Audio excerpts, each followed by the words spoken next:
ನಿಮಗೆ ಸ್ವಾಗತ. ನಾನು ಹನುಮಂತ್ ದೇಶ್ಮುಖ್. ಉತ್ತರ ಪ್ರದೇಶದ ಸಿಎಂ ಯೋಗಿ ಆದಿತ್ಯನಾಥ್ ಒಂದು ಸ್ಫೋಟಕ ಹೇಳಿಕೆಯನ್ನು ನೀಡಿದ್ದಾರೆ.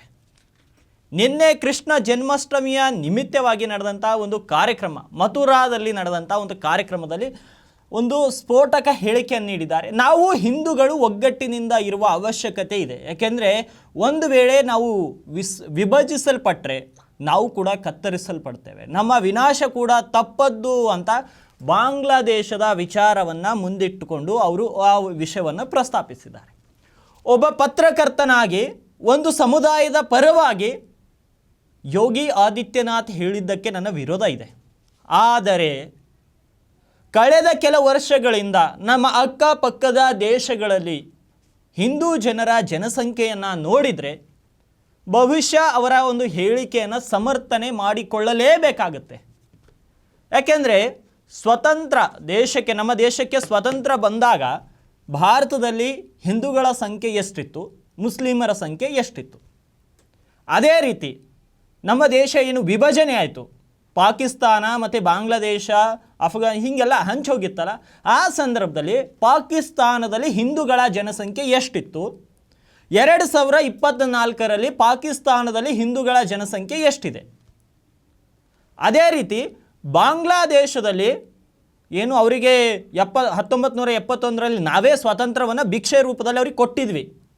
ಅವರಿಗೆ ಆ ದೇಶದಲ್ಲಿ ಹಿಂದೂಗಳ ಜನಸಂಖ್ಯೆ ಆವಾಗ ಎಷ್ಟಿತ್ತು, 2024ರಲ್ಲಿ ಎಷ್ಟಿದೆ.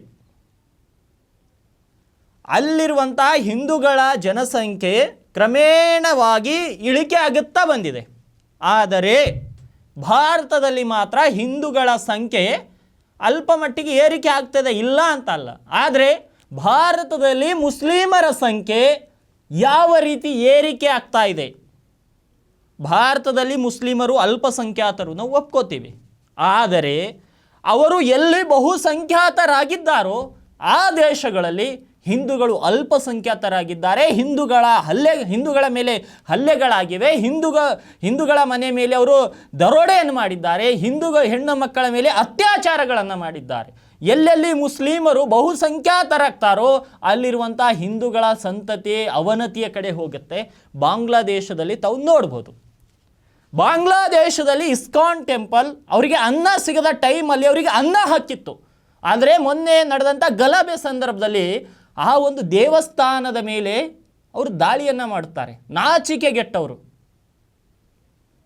ಉಂಡ ಮನೆಗೆ ಕನ್ನ ಹಾಕುವಂಥವ್ರು. ಅವರಿಗೆ ಕಷ್ಟದ ಸಂದರ್ಭದಲ್ಲಿ ಇಸ್ಕಾನ್ ಟೆಂಪಲ್ನಿಂದಲೇ ಅನೇಕರಿಗೆ ಊಟದ ವ್ಯವಸ್ಥೆಯನ್ನು ಮಾಡಲಾಗಿತ್ತು.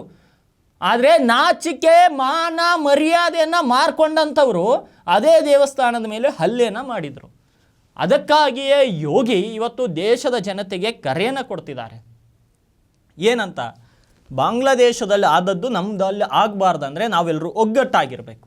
ಒಬ್ಬ ಪತ್ರಕರ್ತನಾಗಿ ಯೋಗಿ ಹೇಳಿಕೆಯನ್ನು ವಿರೋಧ ಮಾಡ್ತೀನಿ. ಯಾಕೆಂದರೆ ಒಂದು ಸಮಾಜದ ಪರವಾಗಿ ಹೋಗಬಾರ್ದು, ಎಲ್ಲರನ್ನ ನನ್ನವರು ಅಂತ ಅವರು ಕೂಡ ಭಾವಿಸಬೇಕು. ಆದರೆ ಇನ್ನೂ ಕೆಲವರು ಭಾರತದಲ್ಲಿರುವಂಥ ಬುದ್ಧಿಜೀವಿಗಳಿಗೆ ಪ್ಯಾಲೆಸ್ತೀನ್ನ ಬಗ್ಗೆ ಕರುಣೆ ಬರುತ್ತೆ.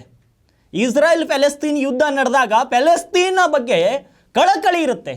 ಯಾಕೆ ಬಾಂಗ್ಲಾದೇಶದಲ್ಲಿ ಹಿಂದೂಗಳ ಮೇಲೆ ಈ ರೀತಿ ಅತ್ಯಾಚಾರಗಳು, ಹಲ್ಲೆಗಳು, ದೌರ್ಜನ್ಯಗಳು ನಡೆದಾಗ ನಿಮ್ಮ ಕರಳು ಆವಾಗ ಅದ್ರ ಬಗ್ಗೆ ಯಾಕೆ ಸ್ಪಂದಿಸಲ್ಲ? ಪ್ಯಾಲೆಸ್ತೀನ್ನಲ್ಲಿರೋರು ಜನರೇ ಆದರೂ, ಪ್ಯಾಲೆಸ್ತೀನ್ನಲ್ಲಿ ಕೂಡ ಮನುಷ್ಯರೇ, ಪ್ಯಾಲೆಸ್ತೀನ್ನಲ್ಲಿ ಕೂಡ ಹರಿತಾ ಇರೋದು ರಕ್ತಾನೇ, ಬಾಂಗ್ಲಾದೇಶದಲ್ಲಿ ಕೂಡ ಹರಿತಾ ಇರೋದು ರಕ್ತಾನೇ. ಆದರೆ ನಿಮ್ಮ ಬುದ್ಧಿಮಟ್ಟ ಎಂಥದ್ದು ಅನ್ನೋದು ಮತ್ತೊಮ್ಮೆ ಪ್ರೂವ್ ಆಗಿದೆ. ದೇಶದಲ್ಲಿ ಒಬ್ಬನೇ ಒಬ್ಬ ವಿರೋಧ ಪಕ್ಷದ ನಾಯಕ ಬಾಂಗ್ಲಾದಲ್ಲಿ ನಡೆದಂಥ ಹಿಂದೂಗಳ ಪರವಾಗಿ ಧ್ವನಿ ಎತ್ತಲಿಲ್ಲ. ಯಾಕೆಂದರೆ ವೋಟ್ ಬ್ಯಾಂಕ್ ಮಿಸ್ ಆಗಿ ಹೋಗುತ್ತೆ. ಇವರುಗಳಿಗೆ ನಾವು ಸಮರ್ಥನೆ ಮಾಡಿಕೊಂಡ್ರೆ ಮುಸ್ಲಿಮರು ನಮಗೆ ನಾಳೆ ವೋಟ್ ಹಾಕಲ್ಲ ಅನ್ನೋದು ಗೊತ್ತು. ಅದಕ್ಕಾಗಿ ಅವರು ಸಪೋರ್ಟ್ ಮಾಡಲಿಲ್ಲ. ಆದರೆ ಪ್ಯಾಲೆಸ್ತೀನ್ನಲ್ಲಿರೋರು ಮನುಷ್ಯರೇ, ಬಾಂಗ್ಲಾದಲ್ಲಿರೋರು ಮನುಷ್ಯರೇ. ಅಲ್ಲಿ ಹಿಂದೂಗಳು ಅನ್ನೋ ಕಾರಣಕ್ಕೆ ಅವ್ರ ಬಗ್ಗೆ ನೀವು ಧ್ವನಿ ಎತ್ತುತ್ತಾ ಇಲ್ಲ, ಅಲ್ಲಿ ಮುಸ್ಲಿಮರು ಇದ್ದಾರೆ ಅನ್ನೋ ಕಾರಣಕ್ಕೆ ನೀವು ಧ್ವನಿ ಎತ್ತುತ್ತಾ ಇದ್ದೀರಾ. ಹಾಗಾಗಿ ಯೋಗಿ ಆದಿತ್ಯನಾಥ್ ಅವರ ಹೇಳಿಕೆಯನ್ನು ಭಾರತದ ಪ್ರತಿಯೊಬ್ಬರು ಒಂದು ಸಲ ಯೋಚನೆ ಮಾಡಬೇಕು. ಯಾವ ದೇಶದಲ್ಲಿ ಮುಸ್ಲಿಮರು ಹೆಚ್ಚಿಗಾಗಿದ್ದಾರೋ ಆ ದೇಶದಲ್ಲಿ ಹಿಂದೂಗಳ ಜನಸಂಖ್ಯೆ ಕಡಿಮೆ ಆಗಿದೆ. ಅದೇ ಮಾದರಿಯ ಹೇಳಿಕೆಯನ್ನು ಅವರು ಹೇಳಿದ್ದಾರೆ. ತಮಗಿಷ್ಟ ಬಂದವರು ಸಮರ್ಥನೆ ಮಾಡ್ಕೊಳ್ಬಹುದು. ನಿಮಗೆ ಇಷ್ಟ ಆಗಿಲ್ಲ ಅಂದರೆ ಸೈಡಿಗೆ ಸಮರ್ಥನೆ ಮಾಡ್ಕೋಬೇಡಿ, ಸುಮ್ಮನೆ ಇದ್ದುಬೇಡಿ. ಆದರೆ ಧರ್ಮದ ಉಳಿವಿಗಾಗಿ ಕೆಲಸ ಮಾಡುವವರನ್ನು ಸಮರ್ಥನೆಯಾದರೂ ಮಾಡಿ. ದೇಶ ಉಳಿಬೇಕು, ಧರ್ಮ ಉಳಿಬೇಕು ಅಂದರೆ. ಇಲ್ಲಾಂದರೆ ನಿಮ್ಮಿಷ್ಟ.